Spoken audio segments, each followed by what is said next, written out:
I'm Gretchen Menn, and I'm here with Angela Petrilli, and we're going to talk today about a crazy last few months we both had, but we're going to focus it on 20 questions for you. So first, tell everybody how it came about that you played a bunch of gigs with Zepparella. Last July, and I get a phone call from you, and you were so kind on the phone and just said, hey, I've got this beautiful concerto that I'm playing called Aluminum Flowers, and if you would sit in and play some shows with the girls and keep the wheels moving. And it was just such an honor to sit in and play with them and to help a friend. And So you completely saved me on this because I had this incredible opportunity of a lifetime to play this amazing concerto that was going to require a huge amount of practice time.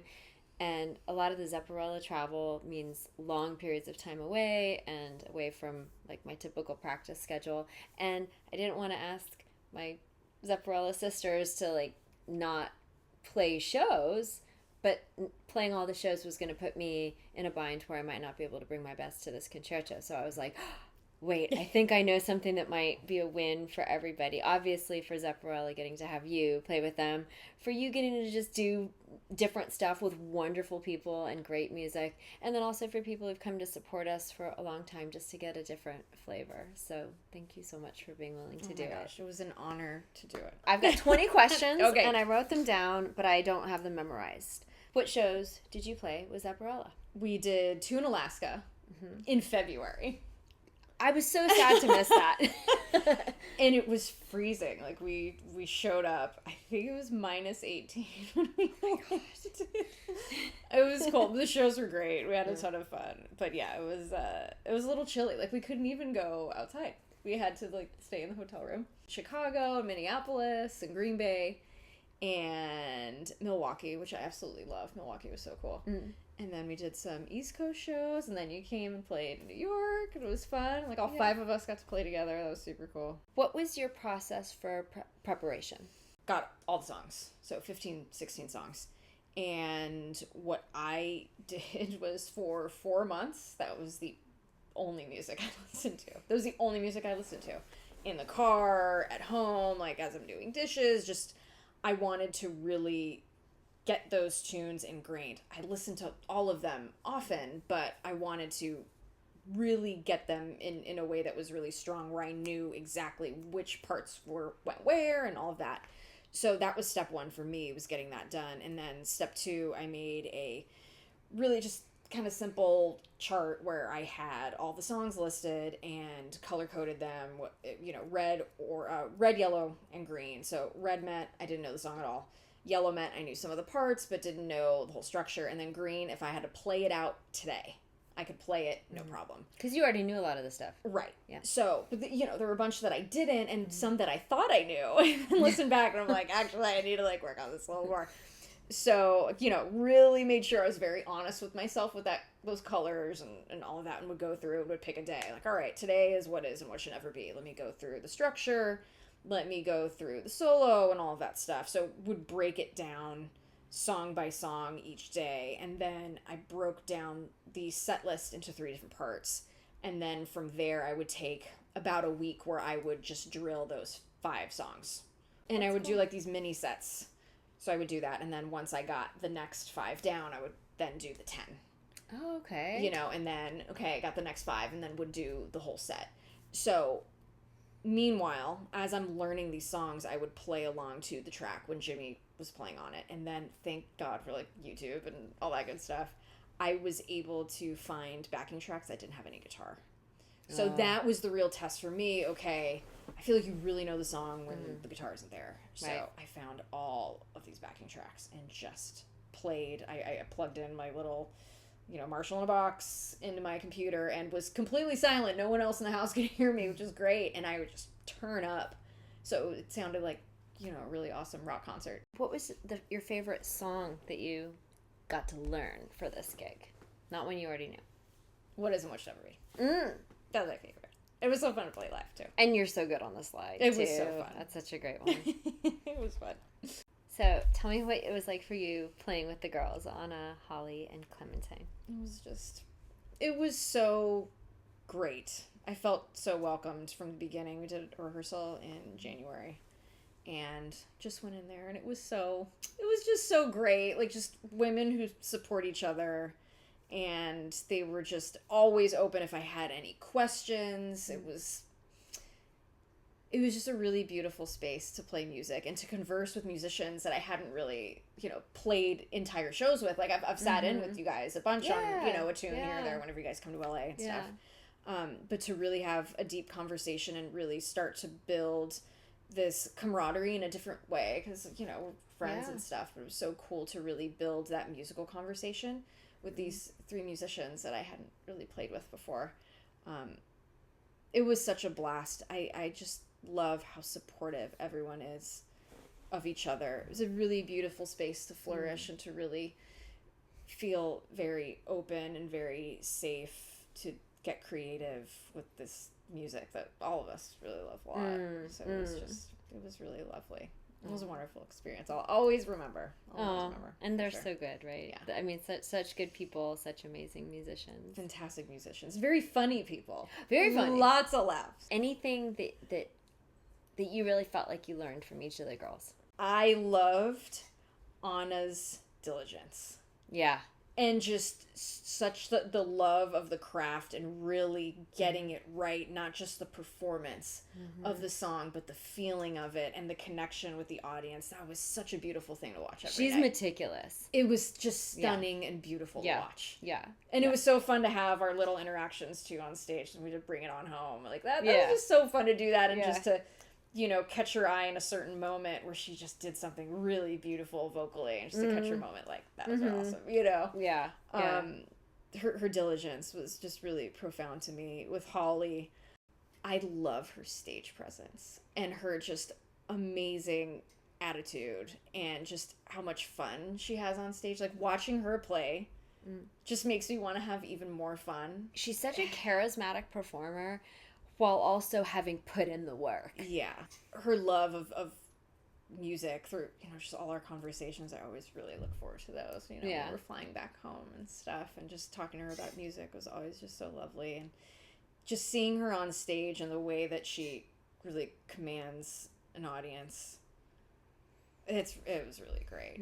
And with Clem, I think she's the best band leader I've ever worked with. Absolutely, hands down. Just is so, really looks at all the details and has just such a beautiful way of uplifting you as a musician, and really sees the whole picture, and is just the loudest drummer I've ever played with, which I so appreciate, because I love playing with really passionate, loud, groovy drummers.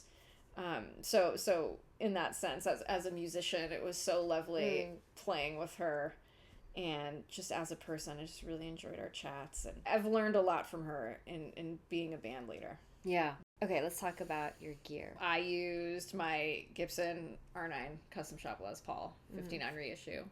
It just got that Jimmy tone as far as the guitar is concerned. Nailed it. For When the Levee Breaks, I used my Telly in F tuning, which was great. It's got that nice twang. It has a comfy guitar to play, and it just looks so beautiful. It was fun to bring it along. I've had that guitar a really long time. And then what I use as far as pedals go, I had my 1976 Crybaby Wah. I had that first in the chain tuner, and then from there I had my Prince of Tone Analog Man overdrive. So if I needed a little boost with some solos, I used it sometimes, but just to have that little, it was there. I use a boost for solos it's great. So that that's a pedal I've had for a really long time. So it was fun to bring that along. And then I had the Phase 95, which is a tiny MXR. That one sounded so good. I love that little thing. It's tiny, and I needed something small. I don't like having a big board on stage, so this little travel rig was great. And it's just a little guy, and it just sounded really wonderful. So that was cool. And then as far as the Marshall tones go, I had the UA Lion, the 68 Plexi.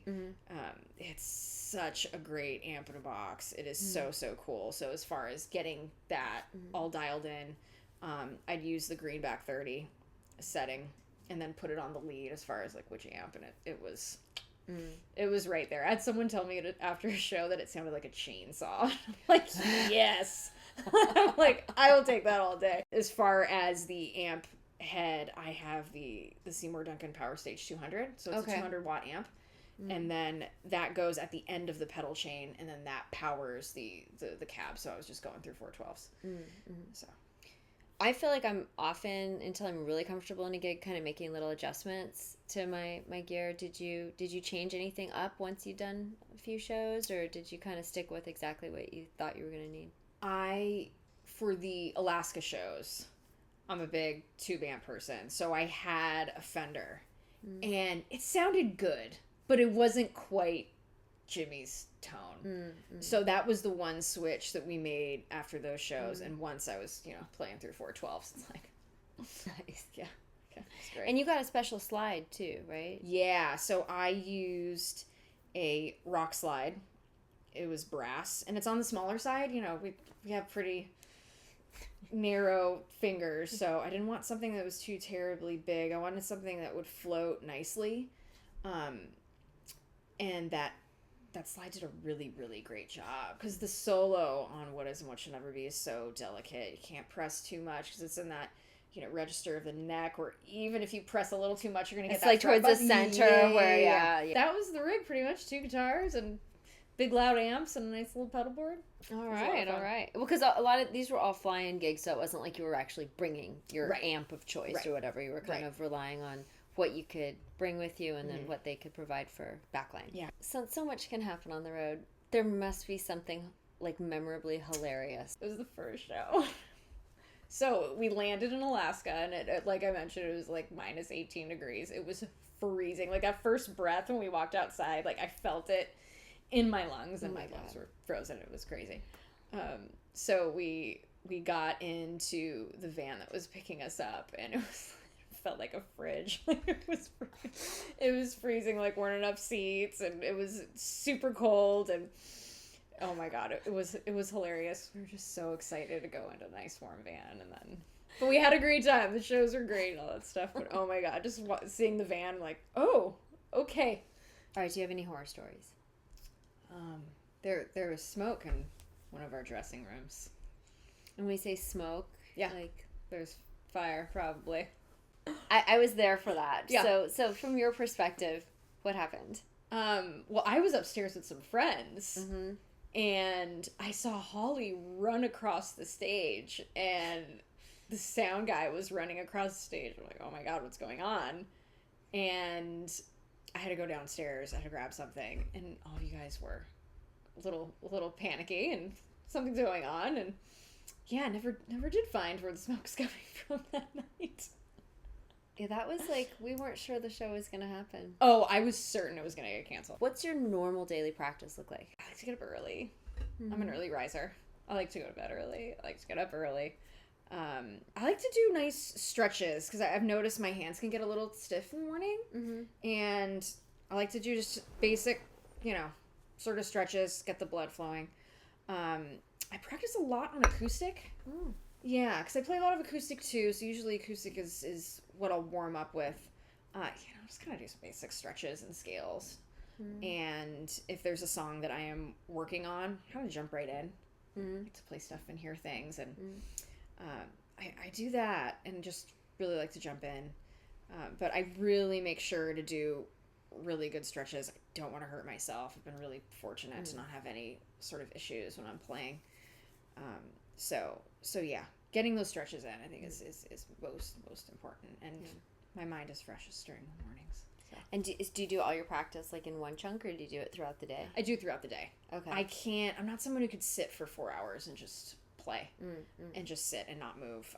I do like to have breaks and like get a snack and get tea and stuff. So I break things up. Once I know I'm at a threshold with what I've learned and my brain just kind of can't take anymore, at this point where I walk away and go and do something else, come back with a fresh mind, go back into it. My brain works best that way, and working in chunks.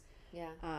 I would love to sit for 7 hours straight and play, but my brain, thinks otherwise, which is fine. Having all distractions out of the way, like my phone is not around when I practice.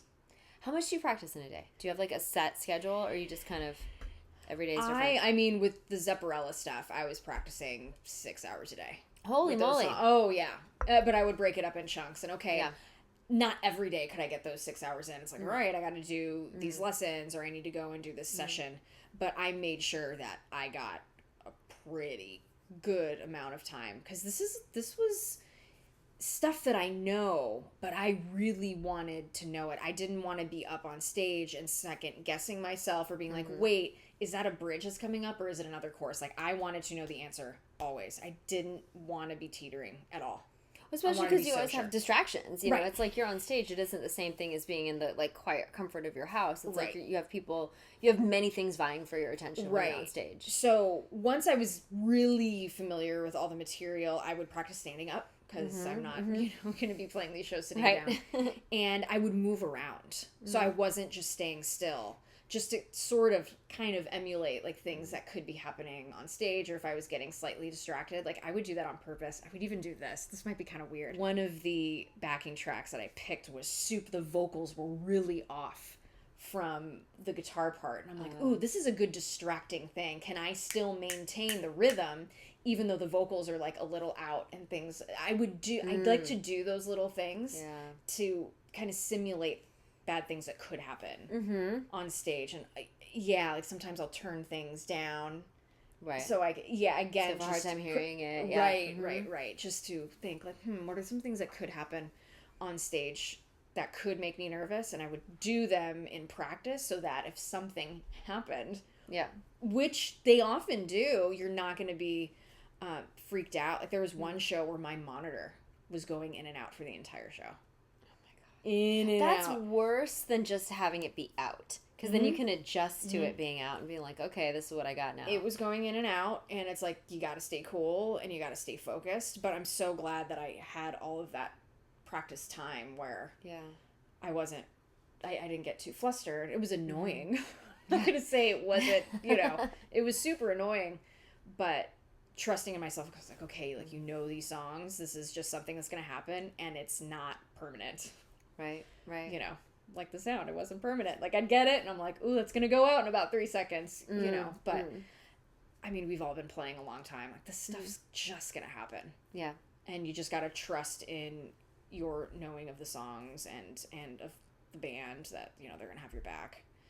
You're way better off investing in your own abilities and your own flexibility than just constantly being frustrated by the fact that the live environment will always give you unexpected surprises. Right. I got more questions for you, Angela. What was the most difficult song for you to learn? I would say When the Levee Breaks, because all that counting. Yeah. Ooh.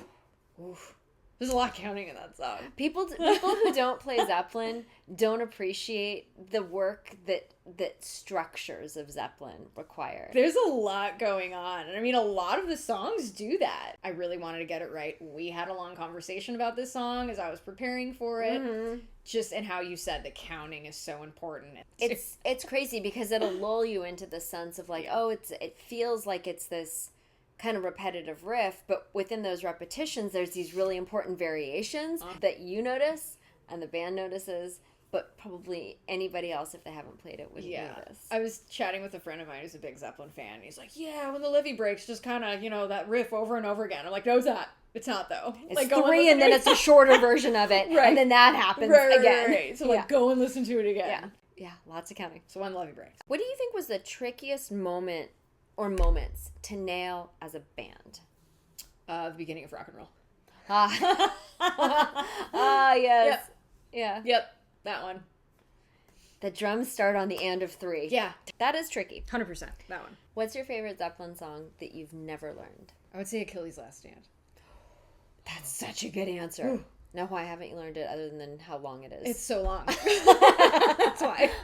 Okay. So, beyond the obvious, like a Les Paul, what piece of gear did you bring and love and decide was essential that wouldn't necessarily be part of any Jimmy Page disciples' arsenal? So I use the UA Lion. So it's a 68 plexi, pretty much Marshall in a box amp simulator. And that really helped me dial in all of those tones. And again, just that growl and that ferocity that you'd expect from a Marshall amp, and it fits in my suitcase. It was super easy. Again, you could really go and just dial in everything that you need to. And if I'm using gear, it's got to be really easy to use. If there are too many buttons, I'm out.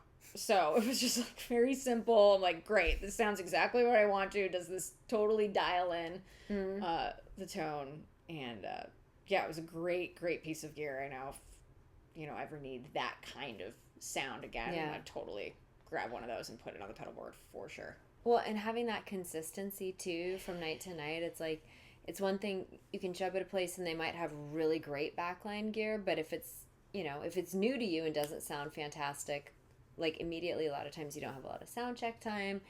And there's a huge advantage of just knowing your gear really well, knowing that piece of gear really well, and then being able to bring it to like gig to gig and just know like that you can set it up and get the tones you need immediately. It was great. Consistency. I think it's a big thing with gear in general. It's making sure it's consistent, everything's working and sounding great. I always feel like my gear sounds better the longer I play it, but I know it's not like that it's like breaking in. It's that I learn how to play it better too. So having that, something consistent from night to night will help it always be sounding better. Definitely. Right? Essential travel gear.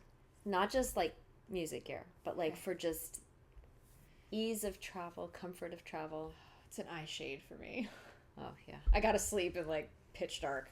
It's gotta be super dark when I sleep. And I think we're very alike in that way. We both really like to sleep. Really like sleep. I do too. It's like my favorite. Would you do it again, the Zepparella? I'd be so honored to do it again. I'm not leaving. But like, it's you put in a huge amount of work. The songs are wonderful. The girls are wonderful. Still, being on the road, like, it's a thing, no matter how comfortable everybody tries to make it, it's like, it takes a lot, right? Definitely. Yeah. It was such an honor to fill in and to be asked. Oh my gosh. Yeah, that was a really big deal when you called, and I'm like, oh my gosh, I just feel it was a lot of trust, and like, thank you for trusting me and you and the girls. Well, you earned the trust. You're a great player and a wonderful person, and I knew my band would be in the most capable hands with you, so I really appreciate you putting in all of the time. It was such an honor. It was such an honor. I have a few last questions. Best advice you've been given? Be on time.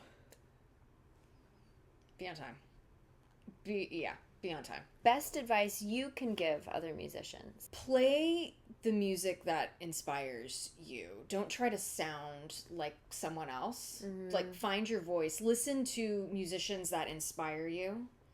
But don't forget to find your own voice too, because your voice is so valid, and it's so important to find your voice as a musician because you have something to say too. Do you have a pre-show ritual? I'm really big into meditation. I know we talked about this a lot. I like time to be quiet before I play a show. That is really, really important to me. Sometimes I can get more quiet time than others, and I really check in with myself. That it is such a gift to do this. I know we deal with lots of crazy things like smoky dressing rooms and really and having to drive in meat lockers. Oh my gosh. But really checking in with yourself and just really giving gratitude to, we get to make music and like to make someone's night after night. Like, that is so cool. And to really, it's such a gift to do. I'm so thankful that I get to make music with a, piece of wood that has strings on it. Yeah. Do you have a musical or a life philosophy? Be authentic. Be authentic to who you are. Let's tell everybody where can they learn more about you and where can they hear your original music? Check out my website, petrillimusic.com. My EP, The Voices, is on everywhere you stream music. It's all there. And I do a lesson series on my YouTube channel called The Riff Rundown, so check that out every Saturday. And that's where you can find all that good stuff. And on all the social medias, and Petrilli Music.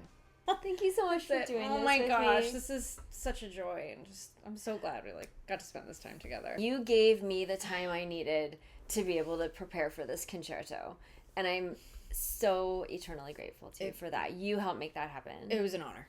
It was such an honor, truly. Like, I'm so happy to help Thank you for being awesome and authentic and such a wonderful dear friend. I really Likewise. appreciate you.